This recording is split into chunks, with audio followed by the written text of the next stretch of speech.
Bonjour à tous et bienvenue sur ce plateau de KTO pour notre émission hebdomadaire Face aux chrétiens réalisée avec La Croix, avec Radio Notre-Dame et avec le réseau des radios RCF.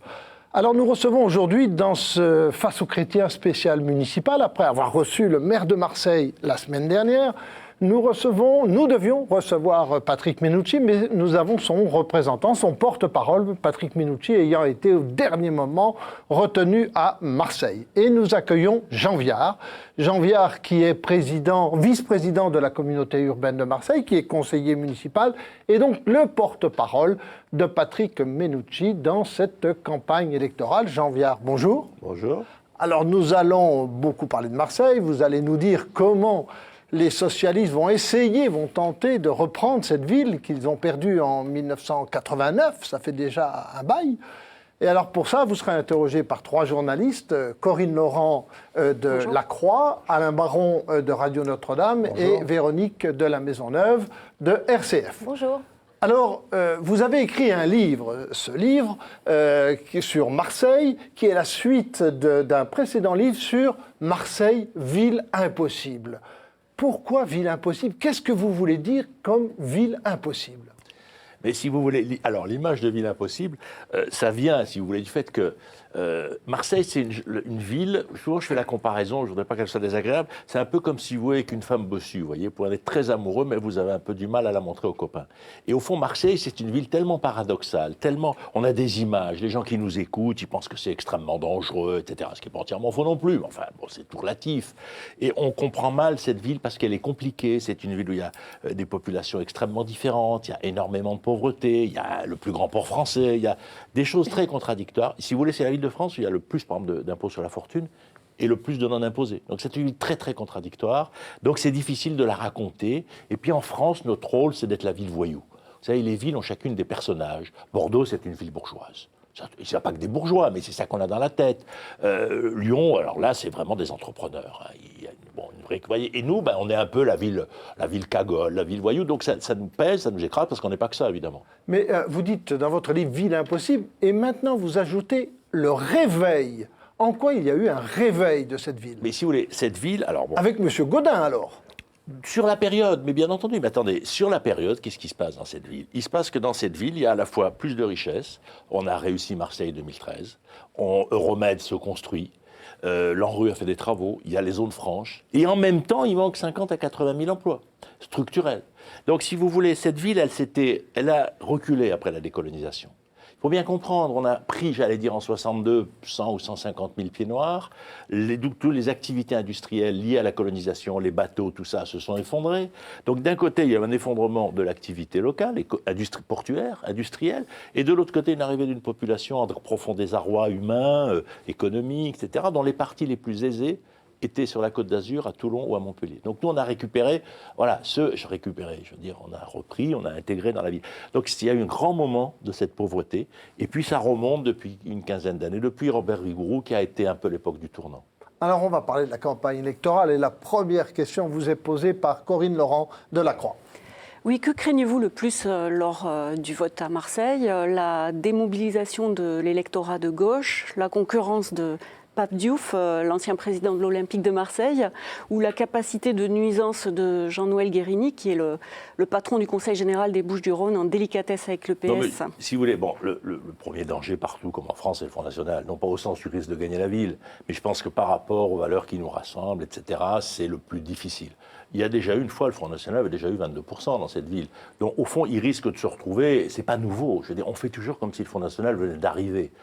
Il a eu des très hauts, des très bas. Pour l'instant, il est à la hauteur qu'il avait connue il y a 20 ou 30 ans. Donc c'est pas bien, mais je veux dire, il ne faut pas faire comme si on était d'un coup complètement en transformation. Donc ça, si vous voulez, c'est un élément politique.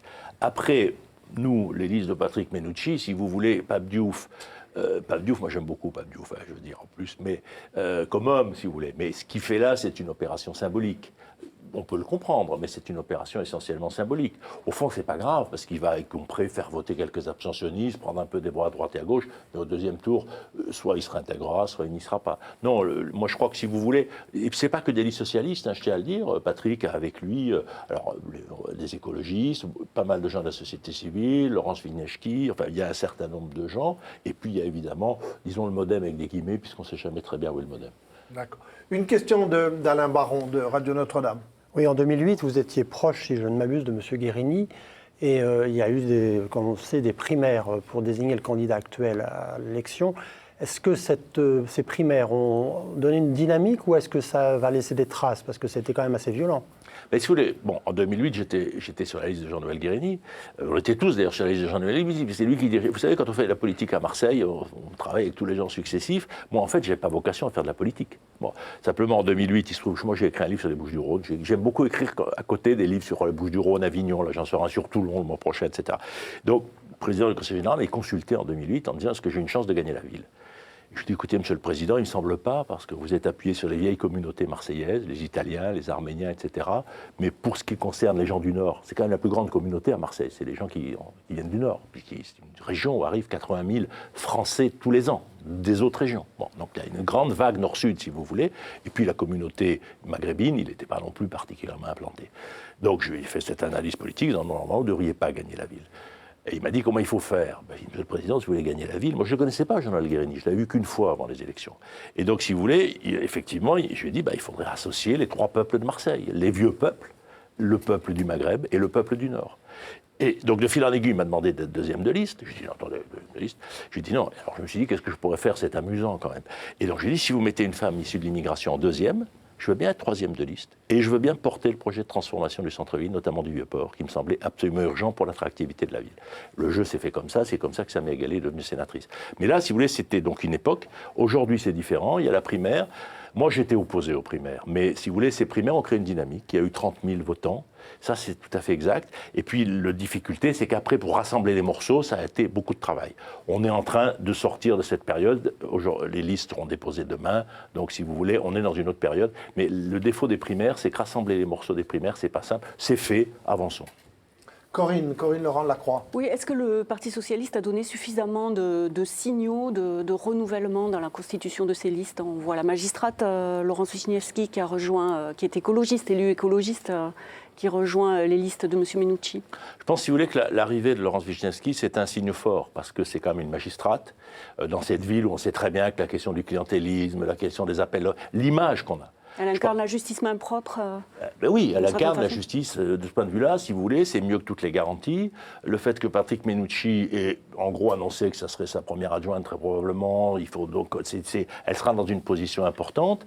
Et donc je pense, si vous voulez, que c'est un geste fort dans l'histoire de cette ville par rapport à la fois à la réalité d'un certain nombre d'affaires que tout le monde connaît, et puis aussi au récit. Enfin, je veux dire que, vous savez, de la corruption, il y en a un peu partout, il y en a peut-être un petit peu plus à Marseille, mais enfin la plupart des élus ne sont pas corrompus, mais les gens le pensent, donc mettre quelqu'un comme Laurence Vichnievsky derrière Patrick Menucci, je pense que c'est un signe fort. Véronique de la Maisonneuve de RCF, une question. Vous dites souvent que Marseille souffre d'immobilisme, pourtant vous venez de nous dire que l'époque Gaudin a quand même amené des choses positives. Si vous arrivez aux affaires, quelle sera votre première décision? Qu'est-ce qui est le plus urgent dans la ville? Mais il y a deux choses qui sont... Si vous voulez, la ville, on vient de réussir Marseille 2013. On peut en discuter, il y a des gens qui vont discuter tel truc. Mais en gros, on a eu 8 millions de touristes. La ville a gagné en, disons, en marketing territorial. L'image de la ville a été changée. Je vous rappelle qu'on parle entre nous, on parle de nous soit pour les meurtres entre jeunes dealers, soit pour Marseille 2013 depuis un an. Marseille 2013, dans la transformation de la ville, dans la transformation de son espace, la construction du MUSEM, le travail qu'on a fait MPM sur le Vieux-Port, là, je pense qu'il y a une dynamique qui s'est mise en place. C'était porté par la Chambre de commerce, le MUSEM, le Marseille 2013. Et si vous voulez, c'est souvent le cas à Marseille. Euroméditerranée, ça a été mis en place par le maire précédent. Le Vieux-Port a été beaucoup porté par MPM, puisque c'est moi qui m'en suis occupé MPM.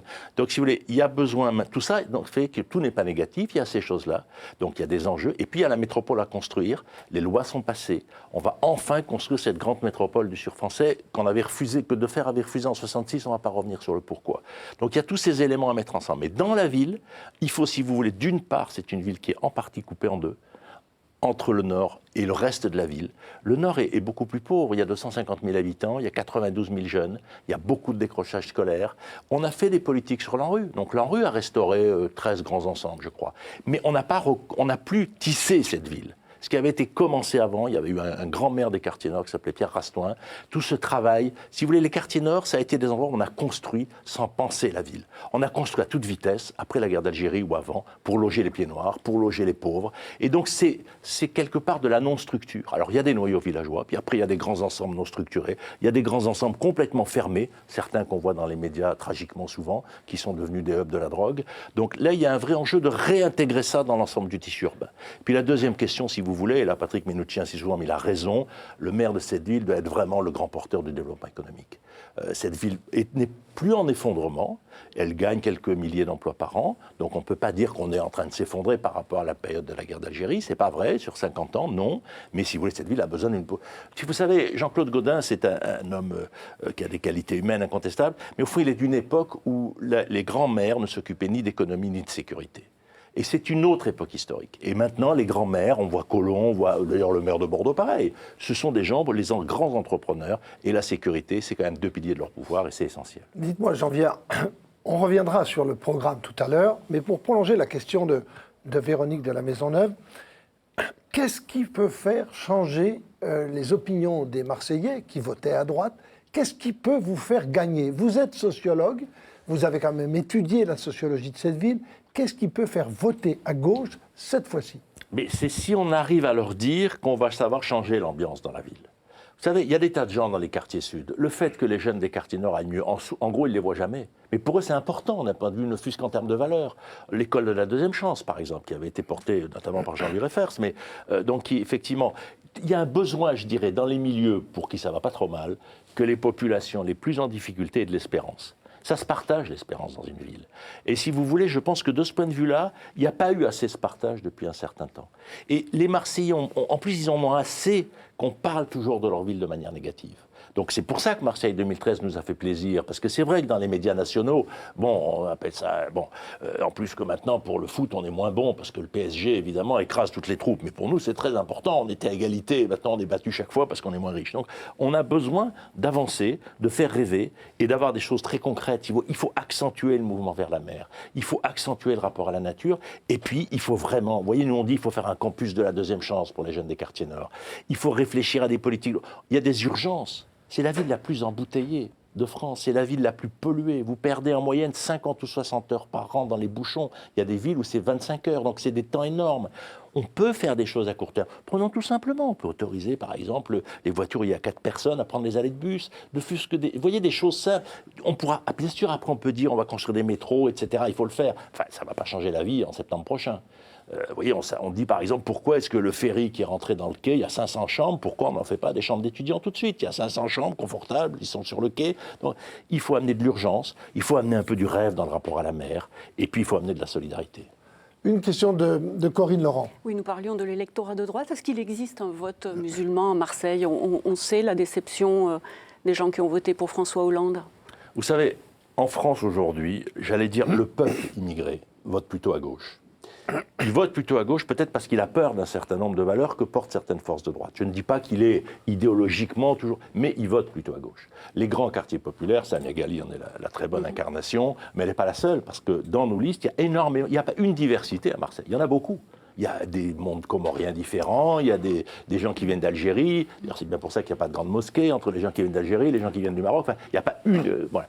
Donc, si vous voulez, tout ça fait qu'il n'y a pas un vote. Je suis sûr qu'il y a sans doute des gens qui votent à droite. Mais soyons honnêtes, mais c'est vrai dans toute la France. J'allais dire, le peuple immigré vote plutôt à gauche. Et si on allait au bout de la réflexion, le peuple blanc, les ouvriers, tout ça, qui sont souvent allés dans le périurbain, ils votent souvent Front National. Et on le voit bien à Brignoles, par exemple, dans ce territoire.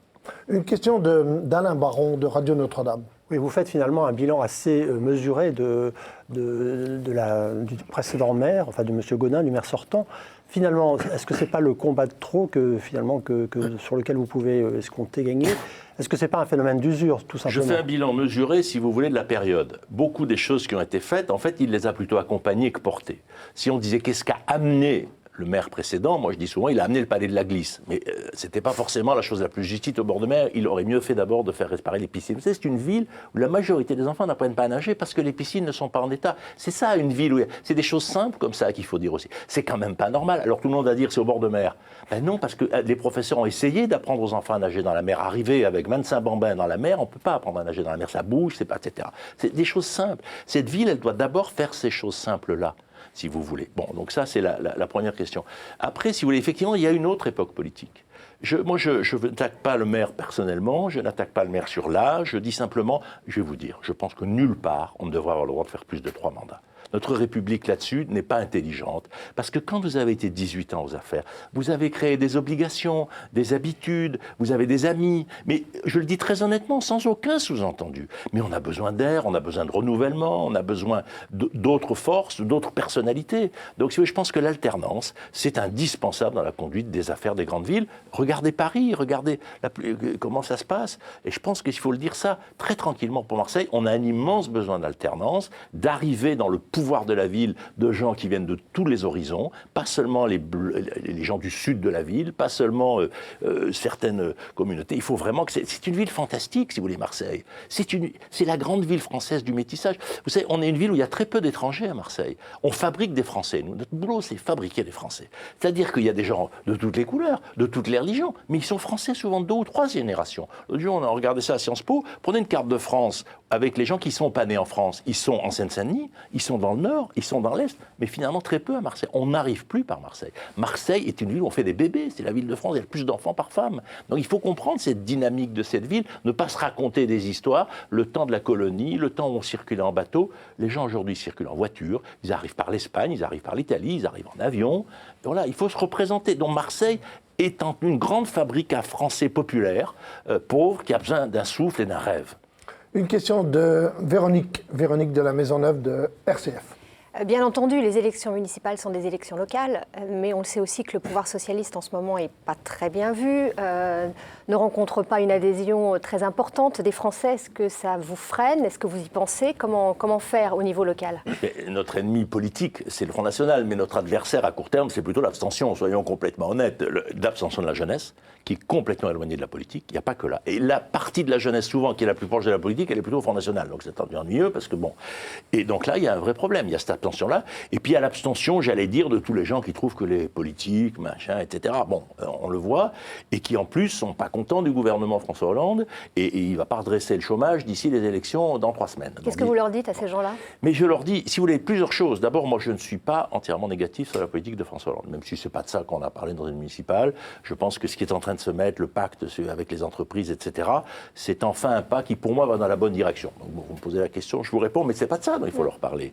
Il faut leur dire qu'effectivement, les gestions municipales des grandes villes comme Lyon, etc., vous regardez le classement d'Express, il y a 2 villes de gauche et une ville de droite dans les 3 premiers. Donc les grandes gestions municipales de gauche sont souvent très efficaces. En plus, elles sont ouvertes à des questions environnementales dans une ville qui est la plus polluée de France pour l'air, parce qu'elle est extraordinaire, avec le Mistral, on est au bord de la mer et tout, mais c'est à cause du fait de l'embouteillage, de l'absence de transport public, etc. C'est une ville très polluée, alors qu'en même temps, c'est une ville de nature, Marseille. Tout le monde, la plupart des gens voient la mer et les collines. Dans les autres villes françaises, vous ne voyez pas la nature comme ça. Donc il y a tout ça qui se joue. Mais ce qu'on leur dit, si vous voulez, c'est qu'on a envie d'ouvrir la ville, que le temps est venu de changer, que nous, on est tourné vers l'avenir, qu'on va faire monter des jeunes de différentes communautés, de différents quartiers, et qu'on va à nouveau faire comme ça avait été sur Robert Bigrou, penser la ville dans son unité. Et si vous voulez, cette ville avec le système des mairies d'arrondissement, c'est pas la faute de Gaudin si les quartiers nord sont à gauche. Mais quand la ville est coupée en deux, des quartiers de gauche, des quartiers de droite, et des quartiers de droite liés à la mairie centrale, de fait, le pouvoir central a tendance à ce que ces quartiers de gauche, on dit « ils ont qu'à s'en occuper ». Et je pense que ce système d'arrondissement est un mauvais système, particulièrement dans cette ville, où au fond, ça exclut les milieux populaires. Il faut les remettre dans le jeu politique.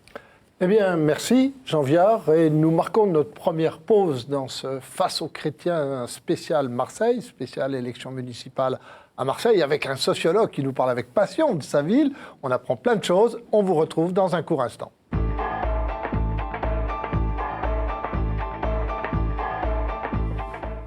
Retour sur ce plateau de KTO pour la suite de notre Face aux chrétiens spécial élection municipale Marseille, avec Jean Viard, porte-parole de Patrick Mennucci, le candidat socialiste, et lui-même d'ailleurs conseiller municipal à Marseille. On le retrouve pour parler de son programme. Et je voudrais vous poser tout de suite une question, Jean Viard, vous qui êtes en plus sociologue. Comment une municipalité peut changer le cours des choses, par exemple, sur la sécurité ? Sur la sécurité, on sait qu'il y a un sentiment d'insécurité à Marseille, on sait qu'il y a des règlements de compte. Que peut faire une ville ? Je vais vous dire, elle n'a pas tous les pouvoirs. Je rappelle que la sécurité, c'est l'État. Bon. Mais en France, il y a 300 000 policiers publics et 300 000 forces privées. On va dire multiples. Si on prend privés, qui soient municipaux ou dans les entreprises. Et donc, aujourd'hui, en fait, la sécurité, elle est partagée entre différentes forces. Bon. Ce n'est pas le sujet du débat, on peut être contre ou pour, mais c'est comme ça. Bien. Dans une ville comme Marseille, on a mis longtemps à s'adapter à cette réalité. Et d'ailleurs, actuellement, le maire essaye de rattraper. Mais il était énormément en retard, et pendant longtemps, au conseil municipal, je l'ai entendu dire « Ah mais non, mais la sécurité, c'est l'État ». Bon, il se trouve qu'aujourd'hui, c'est plus entièrement vrai. Les caméras, c'est très utile. Depuis qu'on a mis des caméras au centre-ville, il y a un recul des choses qui étaient très agressives, même si c'est l'arrachage des colliers en or sur des dames, qui était à Marseille un fléau monstrueux. D'ailleurs, on a arrêté 200 jeunes cette année qui tiraient des colliers. Bon, c'est très violent, parce que ces colliers sont généralement au-delà de l'argent, des cadeaux, puis c'est quand même une agression dans laquelle... Bon, il faut mettre des caméras, évidemment, aussi dans les grands quartiers populaires. Donc, il n'y a pas que ça. Donc, si vous voulez, il y a la politique, l'État a remis un peu de force de police, sans doute, il faut mettre en plus. L'État a fait aussi une chose qui ne se voit pas toujours, elle a mis d'excellents fonctionnaires. Et ça compte aussi. Un excellent préfet de police, un excellent préfet, qui était d'ailleurs avant celui de Bretagne, ça compte dans l'investissement. Il faut que ces gens restent. Il faut de la stabilité dans les cadres de l'État, puisque ça les concerne. Et puis de l'autre côté, il faut aller voir ces jeunes. Il faut se dire, on a peut-être 20 ou 25 000 jeunes en difficulté entre 15 et 20 ans, 25 ans. Bon. Et puis dans les quartiers nord, il y en a 92 000, mais il y a certaines cités où il y a 50% de ces jeunes qui sont au chômage. Bon. Donc on a là quelques milliers de jeunes. Donc ces milliers de jeunes, il faut petit à petit, il y a une école à la deuxième chance, il en faut 2, il en faut 3. Il y en a une, les jésuites d'ailleurs, j'en ai discuté avec eux, ils sont prêts, il peut y avoir des écoles privées de la deuxième chance. C'est-à-dire c'est des enfants, quand ils ont erré, ils ont souvent quitté l'école à 14 ans, passent quelques années en dérive, puis ils arrivent, deviennent plus grands, ils ont les choses, ils ont envie d'engager une vie amoureuse, donc ils commencent à se dire comment je vis, quoi. Alors il y a ceux qui vont vers la drogue. Donc il y a la question de la drogue, qui est une vraie question, et puis il y a la question de leur trouver des opportunités. Mais ça peut être aussi, moi, je dis par exemple, l'armée. Il est clair qu'on engage 18 000 jeunes par an à l'armée. Il faut que Marseille soit prioritaire, qu'on en prenne 1 000 ou 1 500 par an pendant 5 ans. Il faut se dire, mettons qu'on ait 15 000 jeunes qui nous posent problème, il faut en mettre une partie en formation, une partie à l'armée. Voilà, je veux dire, il faut traiter le problème en face. Des quotas marseillais pour la fonction publique. Bon, mais j'aurais pris comme ça. Mais quand on dit, par exemple, qu'on veut faire un campus de la deuxième chance, il y a une école de deuxième chance qui a été créée, on l'a dit tout à l'heure. Mais il faut qu'il y ait un endroit où ces jeunes, ils puissent aussi bien accéder au permis de conduire, avoir des médecins, avoir des avocats s'ils ont fait des conneries. Je veux dire, ils ont besoin d'être pris en masse. L'idée qu'on s'occupe d'eux, il y a de la réalité et il y a de l'attention. On a fait des centres sociaux à une époque, on a fait un certain nombre de choses. Aujourd'hui, quand on dit qu'il faut inventer des campus de la deuxième chance, c'est pour regrouper tout ce que ces jeunes peuvent servir, y compris d'ailleurs une vie nocturne, y compris des boîtes de nuit dans le port, y compris aussi que, bien sûr, toute cette dimension de la jeunesse de la ville, on sait très bien que nos villes sont toutes en conflit avec le bruit. Et nous, on a l'avantage d'avoir un port. Vous allez à Lisbonne, vous allez à Montréal. Où est-ce que c'est la vie de la nuit ? C'est dans le port, parce qu'il n'y a personne la nuit dans le port. Donc nous, on dit par exemple qu'effectivement, le Napoléon Bonaparte noterait, je dis, de mettre 500 étudiants et de faire des boîtes de nuit dans tout le reste du bateau. Parce que ça gêne personne. Alors, on va parler du programme, le détail du programme. Et pour ça, nos 3 journalistes, Corinne Laurent de La Croix, Alain Baron de Radio Notre-Dame et Véronique de la Maisonneuve de RCF vont vous poser des questions. Alors, la parole à Alain Baron. Oui, une remarque et une question. J'ai remarqué que vous faisiez allusion à M. Vigourou, qui était le dernier maire de gauche, mais qui n'était pas vraiment au PS, plus qu'à M. Defer. Vous ne l'avez pas cité, je crois. Et quelle est la mesure emblématique de votre programme qui va faire que vous puissiez gagner? Qu'est-ce qui va faire rêver les Marseillais? Alors, 2 choses. Je peux faire allusion. Je pense, si vous voulez, que Gaston Defer, moi, il y a 2 choses que j'aime chez Gaston. J'aime pas tout. J'aime l'indépendance de l'Afrique noire en 1956. Et puis j'aime le fait qu'il a su faire que la guerre d'Algérie ne se prolonge pas dans la ville. Par ce système de réseau, de communauté, etc. Alors on peut dire, le fait qu'il ne se soit rien passé à Marseille après 62, ça ne se mesure pas. Moi je trouve que ça se mesure beaucoup. Bon. Donc c'est ça que je lui donne. C'est-à-dire, c'est une politique où vous avez des réseaux avec les gens, plus qu'avec le projet de ville. Et c'est d'ailleurs le problème souvent des socialistes marseillais, c'est qu'ils ont plus des réseaux avec les gens, ils parlent très bien des gens, ils les connaissent bien, les gens, la démographie, les crèches, les écoles, etc. Et nous, quand on arrive de la société civile, les universitaires, tout ça, on dit oui, là ils sont très bons. Mais attendez, la vision de Marseille, Le rôle de comprendre que les métropoles maritimes sont le cœur de la mondialisation, que les pays qui ont des capitales portuaires gagnent la mondialisation. Prenez l'Angleterre, vous prenez le Japon, vous prenez les New York, vous prenez le Rhin, et que les pays qui n'ont pas d'ouverture sur la mer. C'est une culture, la mondialisation. C'est pas simplement d'avoir des bateaux, on peut aller prendre les bateaux chez le voisin. Nous, on n'est pas une culture de marins, vous voyez. On est un pays de paysans en France, avec nos gerbes de blé, nos machins et tout, comme les Russes d'ailleurs, comme les Russes. Ils ont le même problème, les Russes. Regardez comment ils se battent en ce moment pour avoir des ports. Donc nous, on a la chance d'avoir un grand port-monde qui s'est endormi. Mais sa culture, elle est toujours là. Cette culture de parler avec le monde lointain, d'être capable de changer, de se déplacer.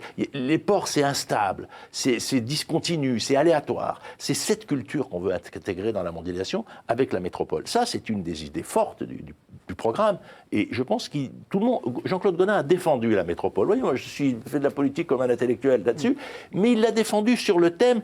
Il n'est pas normal que toutes nos entreprises soient en dehors de la ville, donc il faut réunifier le territoire économique. Il a raison, mais ce n'est qu'une partie de la question. La question, c'est comment on va être plus fort ensemble.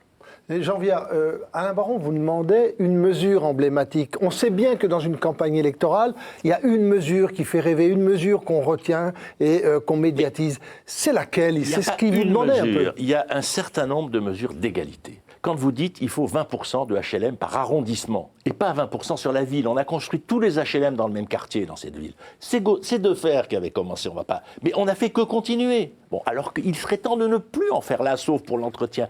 Il faut 20% de HLM partout. Il faut dire aussi, mais les milieux économiques l'on comprenne bien, le maire doit présider Euroméditerranée, le grand établissement d'aménagement. C'est le grand outil économique. Mais bien sûr que c'est le maire qui doit le présider, parce qu'effectivement, c'est le cœur du développement économique. Ou quand on dit, comme à Lyon, comme à Metz, comme à Bordeaux, on doit avoir un conseil des chefs d'entreprise autour du maire.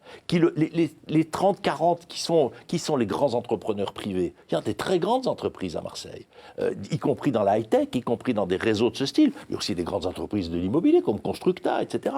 Mais aussi les grands patrons des hôpitaux, les grands patrons de l'université. Vous savez qu'on est la plus grande université de France. On a 72 000 étudiants. C'est une université unique qui a fait ses fusions, la première de toutes. Donc vous voyez, il y a des endroits, il y a des forces de développement, mais tous ces gens-là ne sont jamais autour d'une table en même temps, avec j'allais dire des universitaires, etc., pour qu'il y ait les 50 personnes qui, tous les mois, conseillent le maire. Plein d'autres villes le font. Ben, nous, il est temps qu'on s'y mette. Une question de Corinne Laurent. Non, c'est Véronique de la Maisonneuve, de RCF. À toi, Véronique. On a compris, hein, l'urgence économique est importante sur Marseille. Et pour vous, comment est-ce qu'on crée de nouveaux emplois à Marseille? Comment est-ce que l'on convainc tous ces patrons? Vous parlez de 50 000 emplois privés à créer. Comment est-ce qu'on fait? Si vous voulez, ce n'est pas les politiques qui créent l'emploi, il faut le dire très clairement. Donc la question dans une ville comme ça, c'est comment on tisse mieux ce qui existe. Et là, il y a des choses à gagner. On se donne des objectifs, si vous voulez. Il y a des villes, par exemple, qui ont décidé que 20% de la richesse devait être produite localement. Je pense que c'est une bonne politique. Dire combien on produit d'énergie. On devrait arriver à 2%. Combien on produit dans l'alimentaire? On devrait arriver à 1%, quitte à ce que nos écoles se nourrissent. Combien on produit par l'accueil touristique? Combien on produit, effectivement, par toutes ces activités qui font venir des gens? Marseille 2013 peut nous servir. On devrait arriver à produire ces richesses-là. On peut créer facilement des emplois dans ces secteurs, parce que, par exemple, la croisière est en développement, etc. On peut accélérer ces processus. Mais après, la question, c'est la confiance. Il y a sans arrêt des entreprises qui viennent voir si elles vont se localiser à Marseille. Et actuellement, elles ne se localisent pas. Pourquoi elles ne se localisent pas? Parce que d'abord, les communes, le chef d'entreprise arrive, on lui dit « Attends, non, mais vous allez à Aix, vous allez à Marseille, mais attendez, non, ça ne va pas le faire. Vos gens, si vous mettez vos sièges sociaux à Marseille, oui, mais vos gens ne vont pas habiter à Aix. » Tous ces conflits-là, les conflits avec le département, les affaires, l'affairisme. Attendez, vous êtes chef d'entreprise, vous faites un petit tour et vous partez et vous hésitez entre Barcelone. On est sur cette échelle. On estime, nous, qu'il y a plusieurs dizaines de millions d'euros tous les ans qui cherchent à s'investir et qui ne se fixent pas, notamment dans les nouvelles technologies, notamment dans les métiers de la mer, notamment dans l'entretien des bateaux. Donc là, il y a des métiers très technologiques qui viennent voir. Et effectivement, ces métiers-là, ils ne se fixent pas. Donc ça veut dire que la question de créer de la confiance, la question d'avoir effectivement une transparence, et c'est pour ça que Laurence Vignevski est extrêmement importante. Cette ville a besoin de faire des signes de transparence. Les grands patrons mondiaux, ils ne veulent pas arriver dans un endroit qui est politiquement pas clair. Et puis, il faut qu'il y ait un patron dans cette ville, et je pense que M. Menucci est quelqu'un qui a de l'autorité. Il en peut trouver des défauts aussi, bien sûr, mais je veux dire, c'est un type qui a de l'autorité, c'est un type qui effectivement symbolise, c'est pas un hasard s'il a mis l'accent sur la sécurité, et s'il a mis l'accent sur ce type de fiabilité, de prendre en main Euroméditerranée et de porter la métropole pour effectivement la construire, mais la construire sur un projet par rapport à la mondialisation et pas simplement un projet d'appropriation des voisins. Corinne Laurent, cette fois-ci, de la Croix. Oui, il faut de l'emploi, il faut aussi du lien social, certainement, à Marseille. Il y a un sujet qui date de l'époque de Gaston Defferre et qui semble absent de la campagne municipale, et pourtant il concerne à peu près 200 000 personnes, c'est celui de la mosquée de Marseille. Alors est-ce que c'est un débat qui n'a pas sa place dans une campagne municipale ? C'est un débat qui a sa place. Moi, je suis consterné qu'il n'y ait pas de grande mosquée. Je veux dire, c'était la première fois que je suis intervenu politiquement à Marseille, il y a 20 ans, c'était pour dire, parce que Jean-Claude Gaudin, à l'époque, discutait de la grande mosquée. Le problème, c'est qu'elle n'a pas été faite. Alors, elle n'a pas été faite. Les grandes mosquées, c'est très compliqué, parce qu'elles sont financées par du privé, avec des conflits entre les différentes communautés et des attaques, souvent de l'extrême droite. La dernière fois, c'est parce que le parking n'était pas assez grand. Donc, ils sont, évidemment, ils cherchent les failles des dossiers, etc. Donc, si vous voulez, c'est un enjeu. Mais sauf que ce n'est pas un enjeu municipal. Ce n'est pas le maire qui crée les églises ni les mosquées. Enfin, les églises, c'est différent, on est sous la loi, elle n'a pas la même. Ce n'est pas non plus le maire qui les crée. Enfin, c'est lui qui les entretient, grâce à Dieu. Mais les mosquées, non. Et donc, effectivement, c'est un enjeu important d'arriver à ce que toutes les communautés musulmanes soient d'accord pour partager un projet de mosquée. Et si vous voulez, le maire, là-dessus, ne peut pas porter le projet. Mais il peut, disons, essayer de faire que les différentes communautés, c'est-à-dire à Marseille, beaucoup les univers marocains ou néo-marocains et néo-algériens, y compris au niveau du financement, effectivement, que ce regret. Ça sera un enjeu, effectivement, d'amener ce mouvement. Mais évidemment, ce n'est pas la ville qui va la créer, et évidemment, ce n'est pas nous. Oui, mais à la réserve près que la semaine dernière, Jean-Claude Gaudin nous disait qu'il n'y aura pas de mosquée, de grande mosquée à Marseille. C'est-à-dire que lui ne voulait plus insister là-dessus. Vous, socialistes, est-ce que vous allez vous mobiliser pour qu'il y ait une mosquée à Marseille? Mais ce n'est pas une question du maire, si vous voulez. Mais maintenant, c'est pour ça que je vous donne mon point de vue là-dessus. Mais moi, je pense effectivement que Marseille, comme c'est... À mon estime qu'il y a entre 150 000 et 200 000 musulmans d'origine. Après, c'est comme toutes les croyances, il y a ceux qui y vont, ceux qui y vont pas, etc. Donc c'est une très grande communauté. C'est entre le quart et le cinquième de la population de la ville. Donc c'est sûr qu'ils y sont là depuis très longtemps. En Méditerranée, il y a toujours eu des musulmans, des juifs et des chrétiens.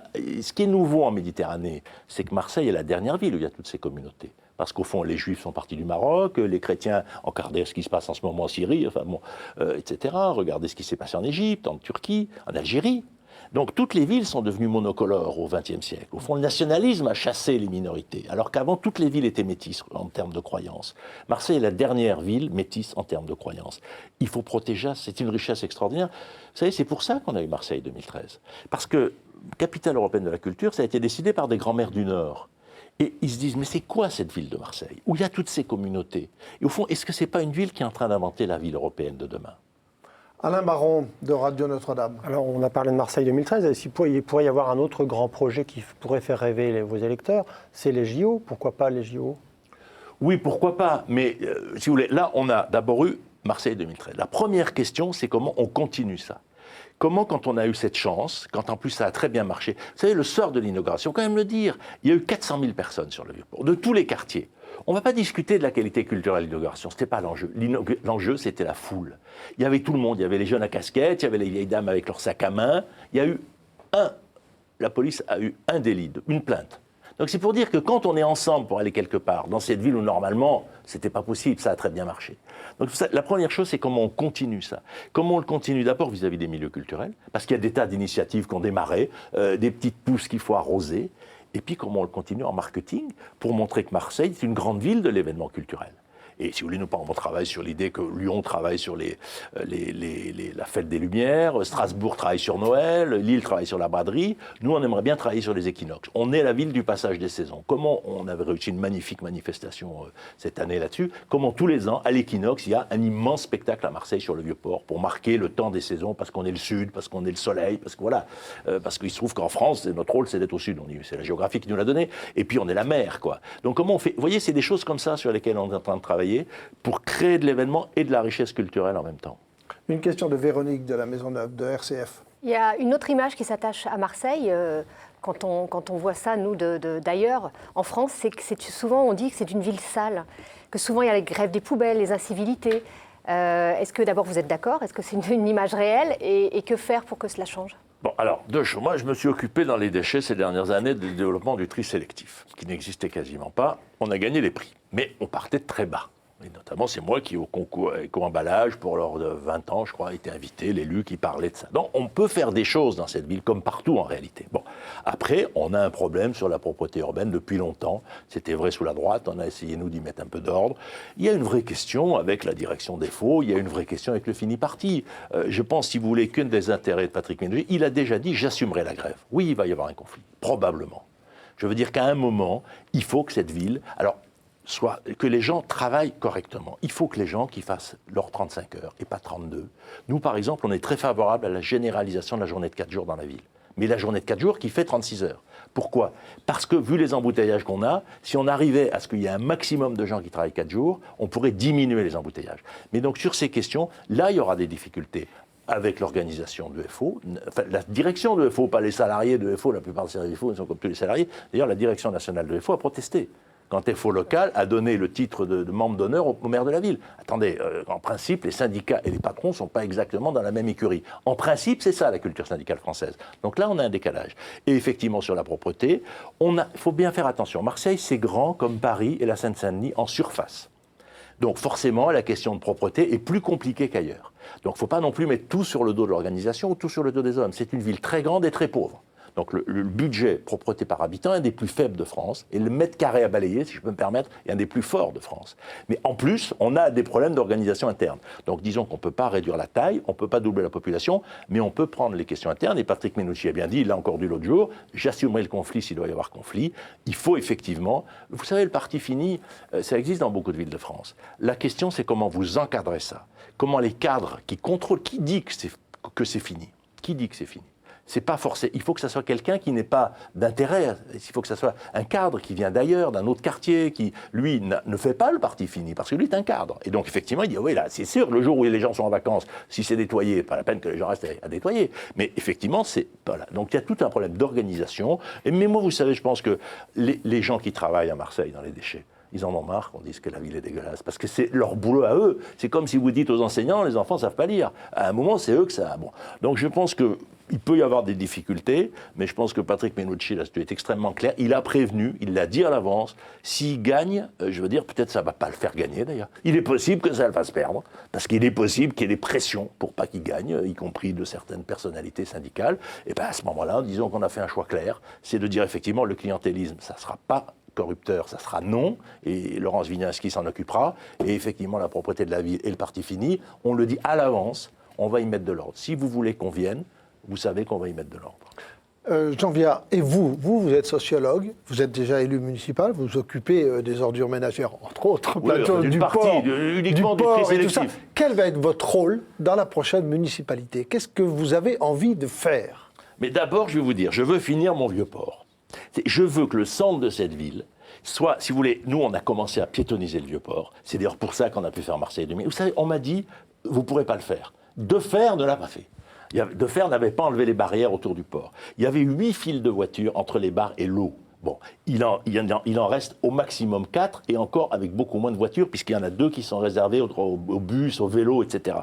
On a fait un boulot fantastique, on a ouvert. Il faut qu'on finisse ça. Il faut qu'on finisse ça, il faut que de l'autre côté, on va faire la même chose à Borély, sans doute on va supprimer le terrain de course pour qu'il y ait un immense jardin public, et il faut faire la même chose à l'Estac. Cette ville a besoin de s'ouvrir sur la nature. Elle a des espaces. C'est une ville où il n'y a pas de jardin pour promener les enfants, elle est sous-équipée. C'est vrai qu'on voit la mer et qu'on voit les collines, mais c'est une ville où on fait beaucoup de bébés, vous ne pouvez pas promener vos enfants. Donc là, on va faire des choses de ce style, mais moi, si vous voulez, là-dedans, ma compétence, c'est quoi ? Ma compétence, c'est la vision de la ville, ce que je dis sur la métropole, ce que je dis sur les innovations sociales. Vous voyez, en ce moment, il y a une chose qui me passionne, mais c'est un supermarché aux États-Unis qui a été racheté par les clients. C'est un truc qui m'intéressait. Il y a 16 000 clients qui ont acheté leur supermarché. Ils ont fait baisser les prix de 25%, mais ils font tous 3 heures par semaine. Donc il faut qu'on invente. On a inventé le logement social. En ce moment, il est bloqué, mais on l'a inventé. On n'a pas inventé la consommation sociale. Dans une ville où il y a des retraités aussi faibles, des gens aussi pauvres, des femmes seules avec des revenus, il faut trouver des moyens, qu'on mange pour moins cher, etc. Et donc il faut amener l'équivalent, j'allais dire, du HLM en matière alimentaire, en matière de tous les biens et services. Bon, c'est pour ça que je vous parle de ce supermarché américain, où c'est un exemple. Il y a d'autres exemples en Angleterre très intéressants de ce style de commerce. Eh bien, nous marquons notre deuxième pause dans ce Face aux chrétiens spécial municipal Marseille avec Jean Viard, le porte-parole du candidat socialiste Patrick Mennucci, et nous nous retrouverons dans un très court instant. A tout de suite.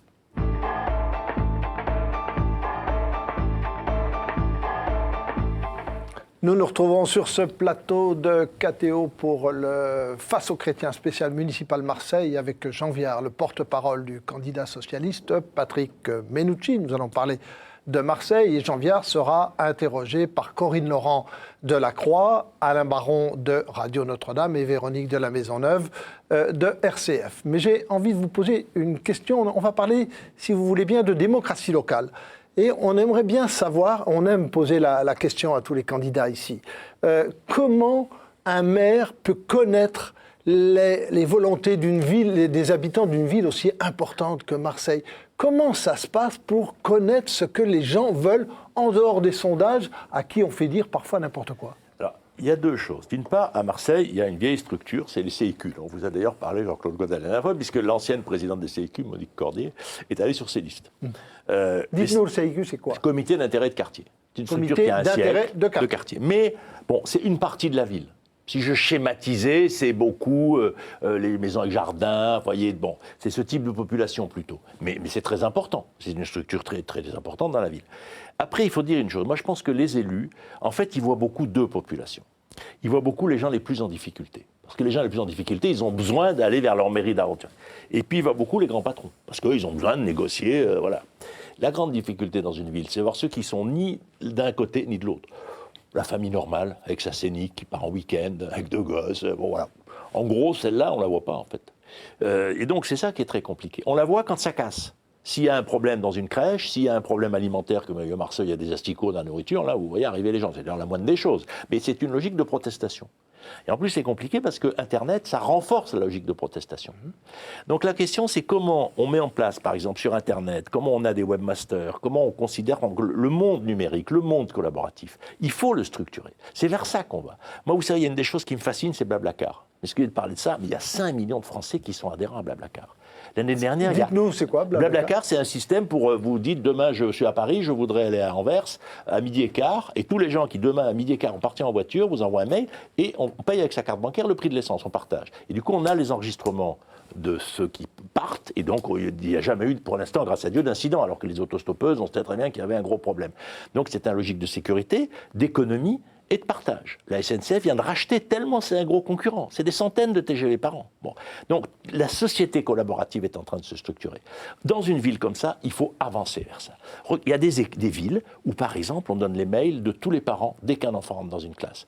Un soir, vous n'êtes pas là. Un soir, vous avez un problème de devoir, vous avez les mails de tout le monde. Il faut favoriser ça. Le département des Bouches-du-Rhône offre des ordinateurs à tous les enfants du collège. C'est une excellente politique. Mais derrière, il faut les faire rentrer dans le monde numérique. À Marseille, il y a 17 203 jeunes entre 18 et 25 ans connectés sur Internet. C'est encore qu'une petite partie de la jeunesse. Je lui ai dit qu'il y en avait 92 000 rien que dans les quartiers nord. Mais il y a cet énorme métier. Je crois que la démocratie collaborative est un de nos grands outils. Une question de Véronique de la Maisonneuve de RCF. Il y a une nouvelle loi, là, encore une, de décentralisation là, qui s'annonce. Qu'est-ce que vous en pensez? Est-ce qu'on annonce que notamment les collectivités territoriales pourraient perdre des choses, pourraient en gagner d'autres? Sur quoi vous aimeriez vous battre? Je vais vous dire, on a 700 000 élus dans beaucoup de structures qui se sont empilées, on le sait tous, à peu près comme ça. Bon, je pense qu'on est en train, pour la première fois dans l'histoire de ce pays, de comprendre qu'il y a des villes. Avant, il n'y avait pas des villes, il n'y avait que des communes. Et les communes, elles étaient de 50 habitants, ou Paris, c'est la même loi, c'est le même règlement, c'est les mêmes droits. Bon.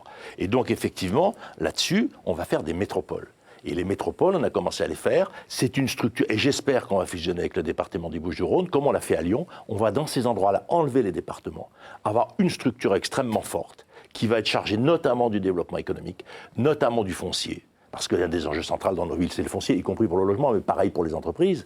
Et donc, si vous voulez, je pense qu'on est en train d'inventer en France une forme politique urbaine qui sont les métropoles. Et je pense que derrière ça, si le gouvernement allait au bout, et j'espère qu'il ira au bout, il y a des départements ruraux qui sont des outils démocratiques tout à fait intéressants. On est en train de redessiner les cantons. On peut en faire des bonnes machines. Prenez l'Allier, prenez l'Aveyron, prenez tout ça. Ça marche bien, on peut arranger le système, mais ça marche bien. On va avoir des métropoles puissantes, grandes, comme Lyon, comme Marseille, Bouches-du-Rhône, etc., comme Nice, Côte d'Azur. On en a 5 ou 6 des vraies métropoles. Ce qui se passe à Toulouse, à Lille, faut pas mélanger. Bon. Et ça, c'est des enjeux majeurs. Et puis, il faudra fusionner métropole et département dans les régions. C'est ça qui est en train de se passer. Et on peut gagner 1 point de PIB. Vous savez, la décentralisation, ça a sans doute coûté entre 2 et 3 points de PIB. Est-ce que les gens sont tellement contents? Non. Quand vous dites décentralisation, 80% des Français d'aujourd'hui, c'est une mauvaise idée, alors que c'était une belle idée démocratique. Donc il est temps de lui redonner cette idée de belle idée démocratique. Une question d'Alain Baron, de Radio Notre-Dame. Oui, vous avez parlé avec beaucoup de chaleur des différentes communautés qui cohabitaient dans la ville. Est-ce qu'en même temps, ce n'est pas une difficulté supplémentaire pour une équipe municipale, par exemple, de faire vivre tout le monde ensemble ? Oui, mais nous, on est comme ça. Si vous voulez, à Marseille, il y a des gens qui viennent de partout. Il y a surtout des trajets différents. Vous savez, il y a des communautés qui sont des réfugiés, des survivants. Quand ils sont arrivés à Marseille, c'est ceux qui sont arrivés. Prenez les Arméniens, prenez les Pieds Noirs. C'est des communautés tragiques, on pourrait dire, qui sont d'ailleurs écrasées, une partie de la communauté juive aussi, qui est écrasée par le deuil historique. Donc ce sont des gens, je veux dire, d'une certaine façon, le fait d'être arrivé à Marseille, le but était atteint. Bon.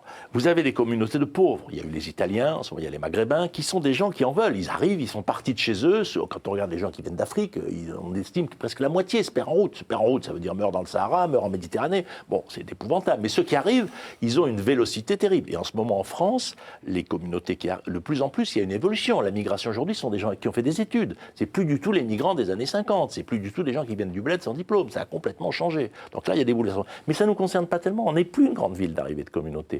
On est une ville où il y a tous ces mondes.